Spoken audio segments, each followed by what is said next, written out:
सर्वप्रथम आज या कार्यक्रमाचं आयोजन ज्यांनी केलं ते उदगीर इतिहास अभ्यास मंडळ यांचं मी मनापासून सर्वप्रथम धन्यवाद व्यक्त करतो। मित्र, आपला इतिहास हा काही दुसरे लोक लिहिणार नाही किंवा दुसरे लोक चर्चा करणार नाही, तर आपल्या इतिहासाची चर्चा आपल्यालाच करावी लागेल, आपला इतिहास आपल्यालाच लिहावा लागेल। या भूमिकेतून या गावातील जे जाणकार लोक आहेत त्यांनी एकत्र येऊन हे उदगीर अभ्यास मंडळ या ठिकाणी स्थापन केलं आणि गेले 15 वर्षापासून ते या ठिकाणी हा 3 फेब्रुवारी दिवस शौर्य दिन, विजय दिन म्हणून या ठिकाणी साजरा करतात। ही आपल्या सर्वांसाठी एक अभिमानाची गोष्ट आहे। या निमित्तानं मी तुम्हाला या शौर्य दिनाच्या आणि विजय दिनाच्या लाख लाख शुभेच्छा देतो। डॉक्टर बाबासाहेब आंबेडकर म्हणतात, ज्यांना इतिहास माहिती नाही ते इतिहास घडवू शकत नाही। ज्या वेळेला आपला इतिहास आपल्याला कळतो त्यावेळेला आपला जो आत्मविश्वास आहे, सन्माननीय गायकवाड सरांनी सांगितलं की आत्मविश्वास खूप महत्वाचा आहे आणि आत्मविश्वास येण्यासाठी आपला इतिहास फार महत्वाची भूमिका बजावतो। आपण कोण आहोत, कोणत्या संस्कृतीचे वारस आहोत हे आपल्याला माहिती असलं आणि त्याच भूमिकेतून या शहरातील जे जाणकार मंडळी आहेत यांनी हे काम या ठिकाणी केले आहे। त्यामधील या अभ्यास उदगीर इतिहास अभ्यास मंडळाचे सन्माननीय अध्यक्ष प्राध्यापक अर्जुन सोमवंशी, अरविंद शिंदे सचिव, संतोष कुलकर्णी सहसचिव, सदस्य प्राध्यापक डॉक्टर नरेंद्र शिंदे, प्राध्यापक बाबूराव नवटके, प्राध्यापक धनराज दंदे, महादेव भुने, प्रशांत, मला थोडा चष्मा राहिला गाडी त्यामुळे वाचता येत नाहीये बाकी नाव, सन्माननीय सर्व त्यामधील मंडळी आणि त्याचबरोबर या कार्यक्रमासाठी मला ज्यांनी निमंत्रित केलं ते माझे मित्र सन्माननीय प्राध्यापक शिंदे सर, त्याचबरोबर आजच्या या कार्यक्रमाचे अध्यक्ष सन्माननीय कोकणे साहेब, गायकवाड साहेब आणि त्याचबरोबर पोद्दार इंग्लिश स्कूलचे प्राचार्य सन्माननीय शेकापुरे साहेब, त्याचबरोबर ज्यांनी मला या ठिकाणी आल्यानंतर सन्मानपूर्वक आतापर्यंत सर्व माहिती पुरवली तसे आमचे मित्र प्राध्यापक देवनाळे सर, त्याचबरोबर या ठिकाणी उपस्थित असलेले प्राध्यापक बंडे सर, या सर्वांना मी सांगू इच्छितो की आजचा दिवस हा आपल्यासाठी फार सन्मानाचा आणि अभिमानाचा असा दिवस आहे। 3 फेब्रुवारी हा दिवस सर राष्ट्रीय इतिहासावर बऱ्यापैकी काम झालं। मधल्या काळात आपण तुम्हाला माहिती आहे की भारताचा इतिहास वरच्या लेवलला आपण अभ्यासला, पानिपतचं युद्ध आपण कारण परिणाम त्यामधील मुख्य घटना यांचा अभ्यास करतो, परंतु अलीकडच्या काळामध्ये इतिहासामध्ये नवीन नवीन प्रवाह येत आहेत, त्यामध्ये स्थानिक इतिहास लेखन हा प्रवाह फार मोठ्या प्रमाणावर जोर धरत आहे। इकडे लक्ष द्या मित्रांनो, स्थानिक इतिहास तुम्हाला वाटत असेल कदाचित तुम्हाला असते कोणाला वाटते इतिहास हा बोरिंग विषय आहे, कशाला जुने मुद्दे उखाडायचे असं सुद्धा सहज लोक बोलून जातात, परंतु मित्र इतिहास फार महत्वाचा विषय आहे। मी तर सर्वात पहिल्यांदा म्हणजे तुम्ही इंग्लिश स्कूलचे विद्यार्थी तो उपस्थित केले म्हणून दोघांचेही मी या ठिकाणी खूप अभिनंदन करतो। कारण काय व्हायला लागलं, आता इंग्लिश स्कूलचे विद्यार्थी त्यातल्या इंजिनिअरिंगचे विद्यार्थी यांना आपला इतिहास माहित नाही। साधं गांधीजींचा ते व्हिडिओ दाखवतात फेसबुक व्हॉट्सअपला, गांधीजीचा फोटो दाखवला तर ते ओळखत नाही, किंवा बाकीचे आमच्या कॉलेजमध्ये कधी कधी होते सावित्रीबाई जिजाबाई जयंती असली होतं सर कोणता फोटो यांना सांगा, एवढ्यापर्यंत आपली तयारी आहे कारण इतिहास माहित नाही। त्याच्या मागचं कारण काय, इतिहास माहिती नाही। मला इतिहास हा माहित नव्हता। तुम्हाला सत्य परिस्थिती सांगतो, शिंदे सरांच्याच कॉलेजची जाहिरात होती एकांबेकर महाविद्यालयाची 2010च्या दरम्यान, आणि त्यावेळेला मी विचार केला, म्हटलं सीमेवरचं गाव आहे, एकदम दुर्गम गाव आहे, आपल्याला काय माहित नाही याच्याविषयीचं, मला असं वाटतं एकदम बॅकवर्ड आणि काही सुविधा नसणारं हे गाव असावं कदाचित। परंतु ज्यावेळेला मी अंमलबजावणीला नोकरी स्वीकारली आणि मराठवाड्याच्या इतिहासाचा अभ्यास करायला लागलो त्यावेळेला येऊन जाऊन मराठवाड्याच्या इतिहासाचा केंद्रबिंदू कुठे वळत होता? या उदगीरकडे वळताना आपल्याला दिसला. तुम्हाला सांगतो, मराठवाड्याच्या इतिहासाचा ज्यावेळेला मी अभ्यास करायला लागलो, भारताचा इतिहास हा सुवर्ण अक्षरात लिहिलेला आहे. आपल्यासाठी तो स्फूर्तिपद आहे. तसाच महाराष्ट्राचा इतिहास स्फूर्तिपद आहे. त्यामध्ये मराठवाड्याचा इतिहास खूप महत्वाचा आहे. आणि मराठवाड्याच्या इतिहासामध्ये जे मुख्य किल्ले म्हणा किंवा जे प्रदेश आहे त्यामध्ये उदगीरचा सन्मानानं उल्लेख त्या ठिकाणी केलेला आपल्याला दिसतो. तुम्हाला सांगतो, आजचा जो दिवस आहे 3 फेब्रुवारी, म्हणजे 3 फेब्रुवारी 1660 या ठिकाणी या तारखेला झालेलं मराठ्यांचं आणि निजामाचं युद्ध हा आजच्या आपल्या अभ्यासाचा म्हणा किंवा आजच्या व्याख्यानाचा विषय मुख्य ठेवून मी या ठिकाणी बोलणार आहे. मी शालेय विद्यार्थी असल्यामुळे आपण थोडस चर्चा पद्धतीनं काही प्रश्न उत्तर स्वरूपातच हे सत्र. इकडे लक्ष द्या. तुम्ही पहिल्यांदा सांगा की आपण जे स्वतंत्र झालो, कधी स्वतंत्र झालो? 1947. तारीख 15 ऑगस्ट. आता तुम्हाला या ठिकाणी मुद्दामून इतिहास त्यासाठी सांगायचा आहे. आपण 15 ऑगस्ट 1947 ला स्वतंत्र झालो, मान्य आहे. परंतु आपला जो मराठवाडा आहे तो स्वतंत्र झाला होता का? तो कधी स्वतंत्र झाला नाही. 17 सप्टेंबर 1948 ला, म्हणजे 13 महिने नंतर आपण या ठिकाणी स्वतंत्र झालेलो आपल्याला दिसते. तुम्हाला एक आश्चर्य वाटत असेल की सर्व भारत स्वतंत्र झाला आणि आपण का झालो 13 महिने लेट? हे समजून घेण्यासाठी आपल्याला इतिहासात जावं लागेल. मित्र, एवढी thinker child of his on time. प्रत्येक तत्ववेत्ता किंवा प्रत्येक व्यक्ती हा त्याच्या काळाचा अपत्य असतो. प्रत्येक परिसर सुद्धा असते, त्या परिसरावर त्या म्हणजे काळाचं ते उगवलेलं असते. म्हणजे जसं तुमचं गाव सुसंस्कृत आहे म्हणून हा कार्यक्रम घेतला. बऱ्याच किल्ल्यांवर लोक जायला तयार नाही, खंड होऊन पडलेले आहेत. मी इथं येतानाच पहिल्यांदा आमचे सन्माननीय मित्र डॉक्टर मुकुंद राजपत्के सरांचं 1-2 महिन्यापूर्वी तुमच्या गावात व्याख्यान झालेलं होतं. त्यांनी सांगितलं की सर, उदगीरमध्ये जाताना त्या ठिकाणची लोक सुशिक्षित आणि अभ्यासक आहेत. कारण सरांनी व्याख्यान केलं त्यावेळेस सांगितलं काहीतरी 250 व्याख्यानांची परंपरा त्या ठिकाणी झालेली होती आणि त्याच्यात सरांचं व्याख्यान झालं. एवढंच नाही तर अखिल भारतीय साहित्य संमेलन जे दिल्लीला यावर्षी होतंय ते कुठे झालं होतं? उदगीरमध्ये झालेलं होतं. म्हणजे तुम्ही विचार करा की दिल्लीशी सतत संबंध आपला राहिलेला आहे. तो आताचा जसा संबंध आहे तसा मध्ययुगीन काळामध्ये सुद्धा आपला संबंध आलेला आहे. तो मी या ठिकाणी किल्ल्याच्या आपल्या युद्धाच्या निमित्ताने या ठिकाणी तुम्हाला सांगणार आहे की दिल्लीशी आपला कसा संबंध आलेला आहे. तर तुम्हाला मी सांगत होतो की 17 सप्टेंबर 1947 ला आपल्याला स्वातंत्र्य मिळालं. कोणापासून मिळालं? निजामापासून. हैदराबादच्या निजामाची सत्ता, हैदराबादला निजाम नावाचा शासक होता, तो मुघलांचा प्रतिनिधी होता, मुघलांचा व्यवस्था पाहणारा व्यक्ती होता. आणि त्याच्या अंतर्गत तेलंगणा, कर्नाटक आणि मराठी भाषिक आपला जो मराठवाडा आहे हा भाग, विदर्भ सुद्धा होता सुरुवातीला. 1853च्या करारानं विदर्भ इंग्रजांकडे गेला.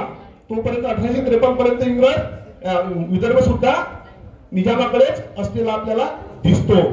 तर हा जो निजाम आहे या निजामाची हकीकत फार रोमांचकारी आहे.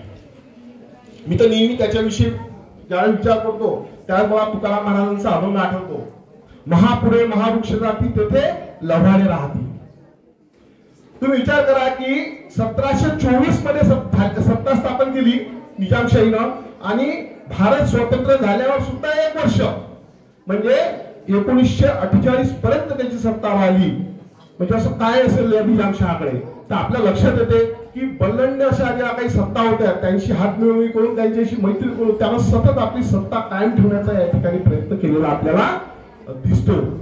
मराठ्यांशी त्याचा सतत संघर्ष होत होते. म्हणजे असं म्हणा की मराठ्यांना उत्तरेमध्ये तुम्हाला हिस्ट्री असेल, मराठा हिस्ट्रीचा भाग मला वाटते 8वी 9वीच्या मुलांना आहे, याच्यामध्ये पण थोडा भाग आहे. सीबीएसई मध्ये पण आहे, कमी आहे पण थोडा. तर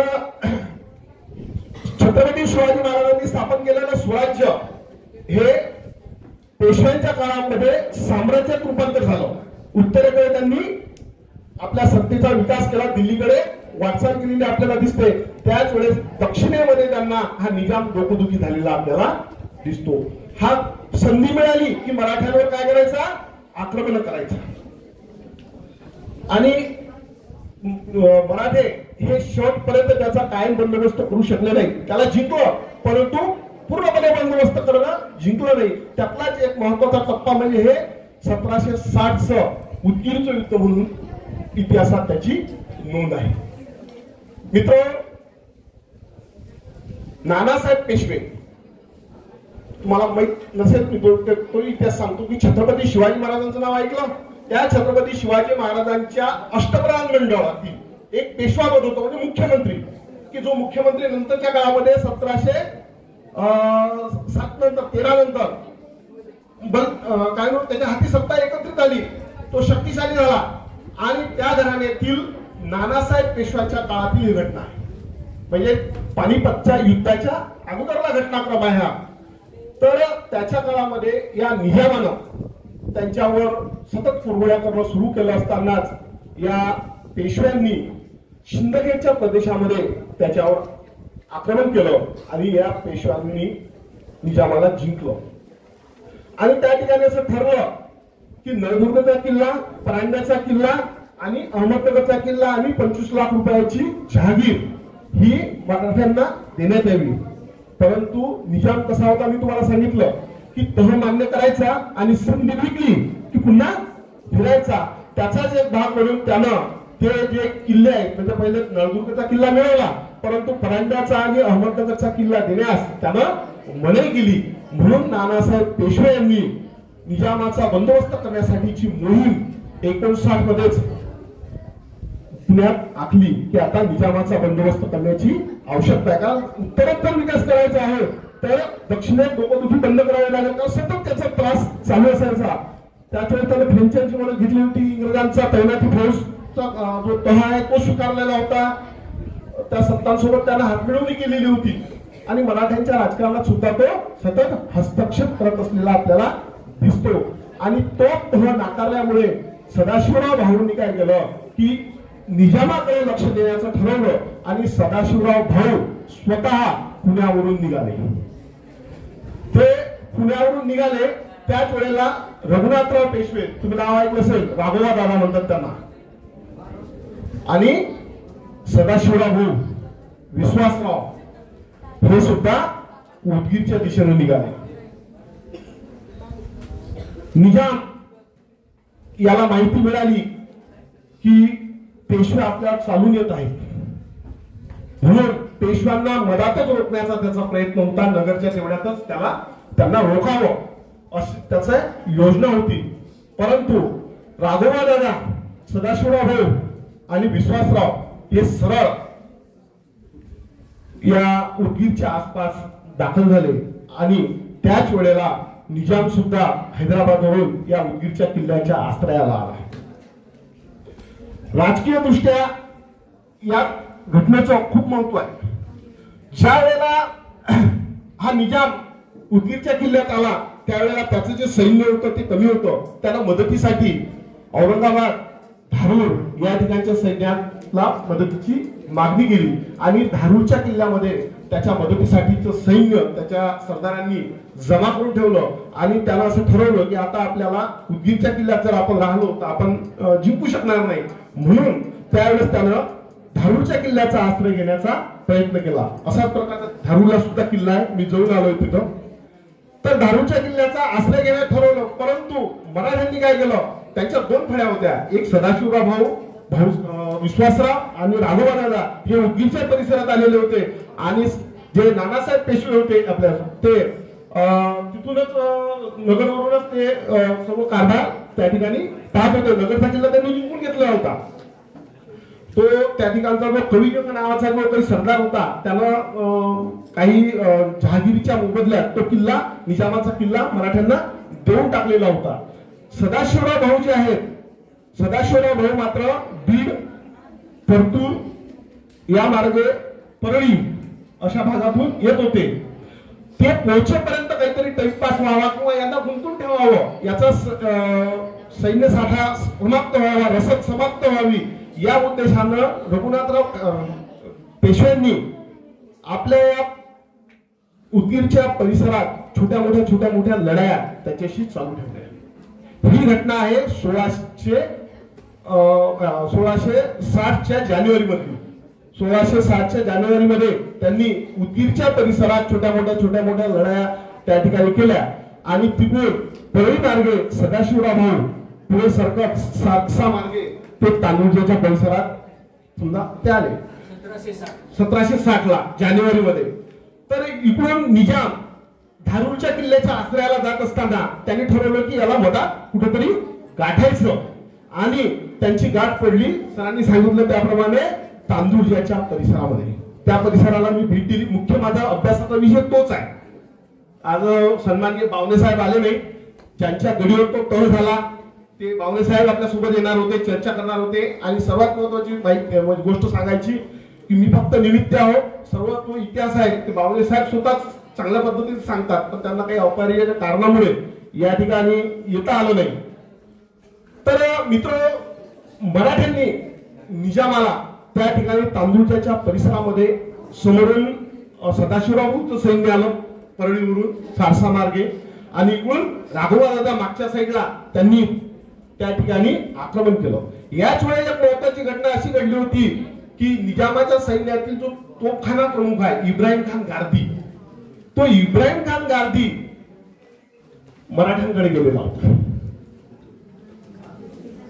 हे गोष्ट याच्यासाठी महत्वाची आहे की आजपर्यंत जे मराठ्यांनी युद्ध केले, मराठ्यांची युद्ध नीती कोणती आहे माहिती आहे काय?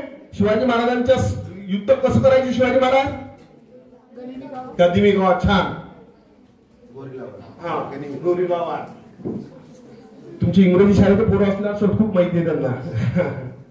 तर गनिमी गावा युद्ध पद्धतीमध्ये मराठे हे तरबेज होते आणि त्यांनी आतापर्यंत लढवलेले सर्व युद्ध जे होते गनिमी गावा पद्धतीनेच लढलेले होते. पण उदगीरच्या युद्धाचे एक वैशिष्ट्य हे आहे की हे समोरासमोरचं युद्ध होतं. प्लेन एरियावरलं युद्ध होतं, सपाटीवरलं युद्ध होतं. कारण शिवाजी महाराजांच्या काळातलं आपण जर अफजल खानाचं ते आक्रमण जर बघितलं तर त्यावेळेस काय केलं, प्रतापगडाचा भाग बघितला तुम्ही कसा आहे, तर कमी सैन्यात सुद्धा त्या ठिकाणी काम भागू शकेल. दुसरी गोष्ट, मराठ्यांकडे तोफा आल्या. इब्राहिम खान गारदी हा तोफखान्याचा प्रमुख होता. कारण आतापर्यंत मराठे हे तोफांसाठी दुसऱ्यावर अवलंबून होते. मराठ्यांकडे पाहिजे तसा तोफखाना नव्हता. परंतु या वेळेला इब्राहिम खान गारदी हा या ठिकाणी आलेला दिसतो आणि त्या तोफांमुळे विशेषतः या तांदुळजाच्या परिसरामध्ये त्यांनी या निजामाला दारुण पराभव त्या ठिकाणी केला. निजाम पूर्णपणे हरला. त्या ठिकाणी निजामाच्या सैन्यातील जो राय बसवंत आणि मुशक्कत जंग त्या ठिकाणी मारले गेला. असे कितीतरी महत्वाचे जे काही मोठे मोठे सैनिक होते, सरदार होते, ते मारले गेले. मराठ्यांकडून सुद्धा पानसे नावाचे एक फार मोठे सरदार होते, त्यांचा सुद्धा त्या ठिकाणी ते धारातीर्थी पडलेले आपल्याला दिसतात. त्यांचा त्या ठिकाणी मृत्यू झाला. असं म्हणतात त्या परिसराला शिरखंडी असं म्हटलं जाते. म्हणजे खंडोन शिरी त्या ठिकाणी शिर टाकलेले होते आणि त्यामुळे ते जे शेत आहे त्या ठिकाणी युद्ध झालं होतं ते आम्ही बघायला गेलो तर त्या शेताला आजही शिरखंडी असं म्हटलं जातं. तुम्हाला एक मुद्दाम यासाठी सांगतो की तुमचं हे ऐतिहासिक गाव आहे. प्रत्येक परिसराला काहीतरी नाव असतात, त्या नावाच्या मागे सुद्धा इतिहास असतो. गावाचं नाव असते, गावाच्या नावाला सुद्धा इतिहास असते. जसं तुमचं उदगीर आहे, तो उदयगिरी महाराजांच्या नावावरून उदगीर गाव असं पडलं असं सांगण्यात येते इतिहासामध्ये. तर आणि तुम्हाला अधिक सांगायचं म्हणजे की उदगीरचा जो पहिला उल्लेख आहे लिखित पुरावा तो आमच्या अंबाजोगाईच्या संकलेश्वर मंदिरातील जो शिलालेख आहे 12व्या शतकातील, त्यामध्ये उदगीर प्रदेश नावाचा असा उल्लेख आलेला आहे.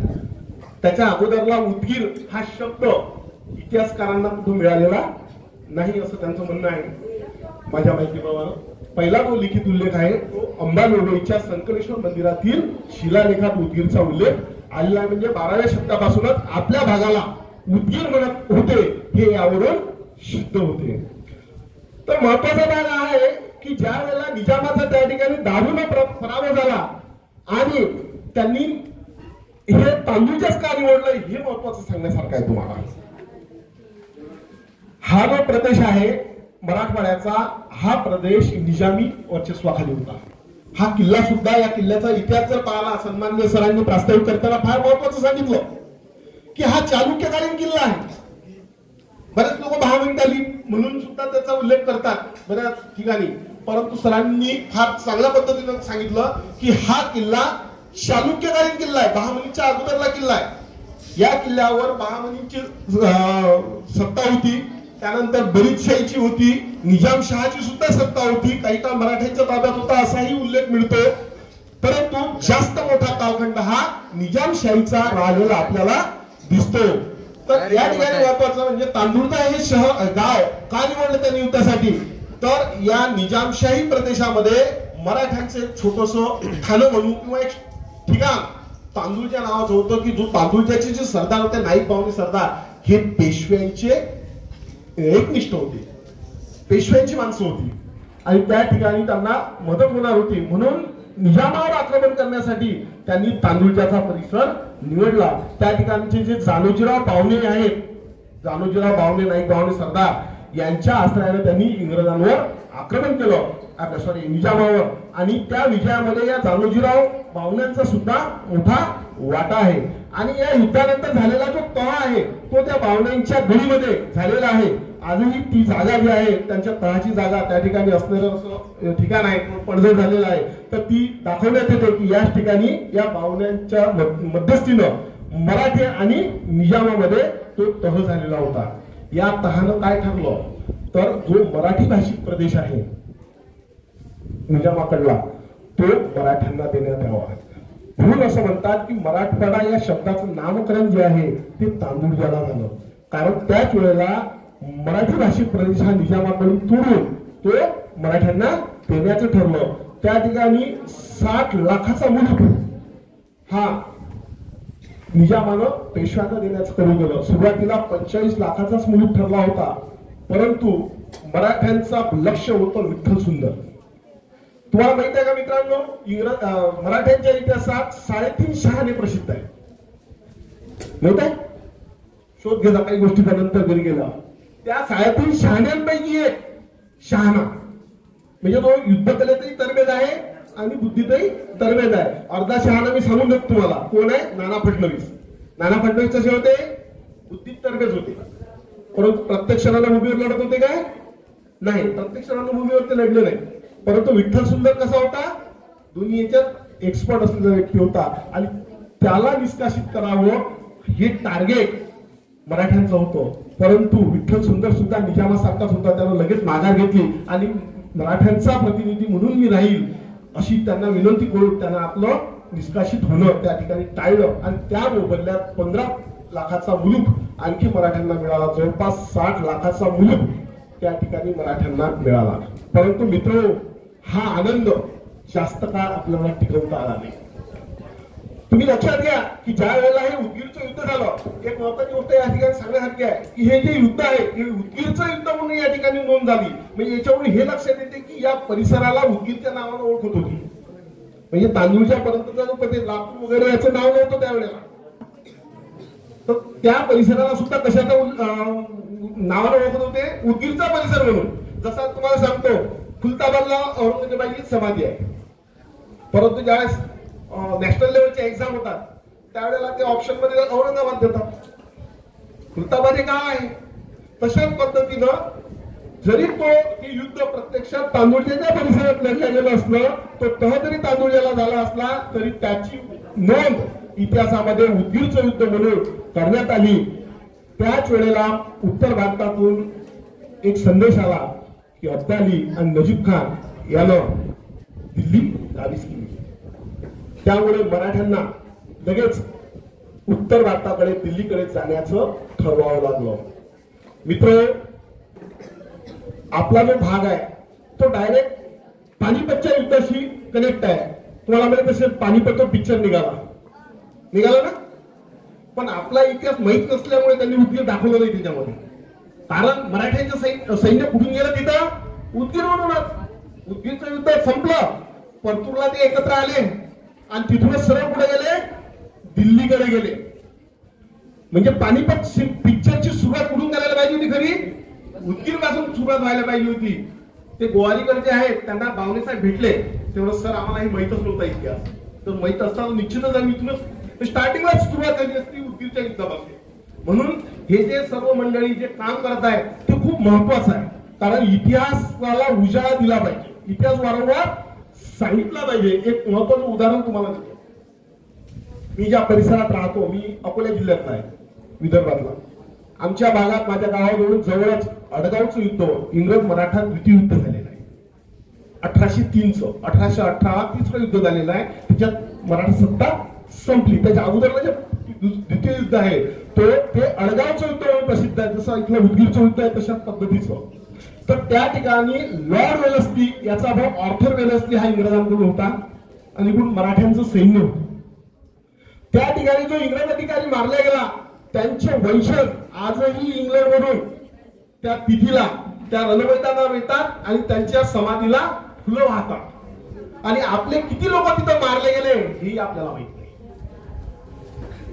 म्हणजे तुम्ही कल्पना करा की आपण बाकी देशाचा ज्यावेळेस तुलनात्मक अभ्यास करतो त्यावेळेस लक्षात येईल की बाकी इंग्रजांसारख्या अमेरिकेसारखा देश ज्यावेळेस पुढे जातो त्यावेळेला त्यांनी इतिहास अभ्यासलेला आहे, त्यांना त्यांचा इतिहास माहित आहे. आजही ते तिथून येतात, दरवर्षी बातमी पेपरला येते तर लोकांना माहित होते की हे युद्ध झालं होतं. तर त्याच निमित्तानं तिथले लोकांनी हे सर्व अशा प्रकारचा कार्यक्रम त्या ठिकाणी आयोजित केलेला आहे.